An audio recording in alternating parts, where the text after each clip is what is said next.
Next, I'm going to show you how to make buttons that have a more circular shape to them. So I've made this tool, which is just a bisque mold that has sort of hemispheres carved out of it, and I use that as a press mold. So I will first show you how to make it, and then I'll show you how I use it. So this is a slab that has set up to sort of, it's leather hard, but still a little bit flexible. And you want that tension. You don't want the clay to move too easily as you're doing this. So then I'm gonna take a series of loop tools with different round ends, different sizes, and use those to carve this.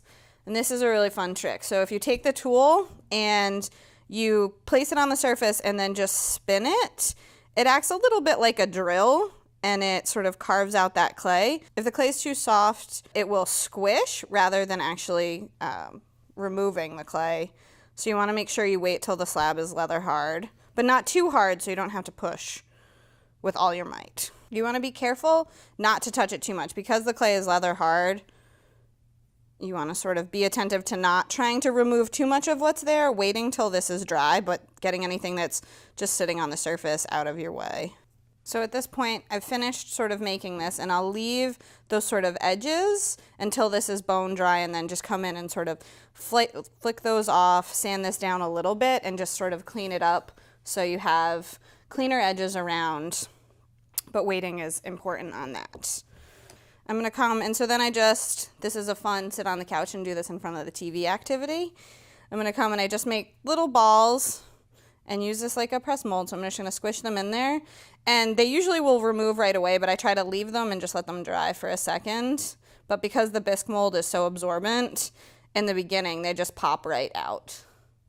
And you have perfect little hemispheres. So now that I've finished the bowl, I have just some of the buttons that I've painted with 2 different colors of underglaze. Right now I have lilac and the electric blue, but it's real fun when you get into the really bright colors because it's such a small space. You can sort of have a huge pop of color with these. And I'm gonna start by using the bat pin holes. And I usually start with the bottom row, and I'm just gonna sort of find that line and I'm gonna squish that in. And so that's meeting that bat pin hole. And then, because I really love symmetrical objects, I'm gonna come then and switch sides, and I'm gonna come find the other bat pin hole, and I'm gonna cut this in half, right? And then from there, I'm gonna turn that so it's sort of, now I'm in between those two, and I'm gonna sort of break this down into quarters by going in between those halves. And then the other side.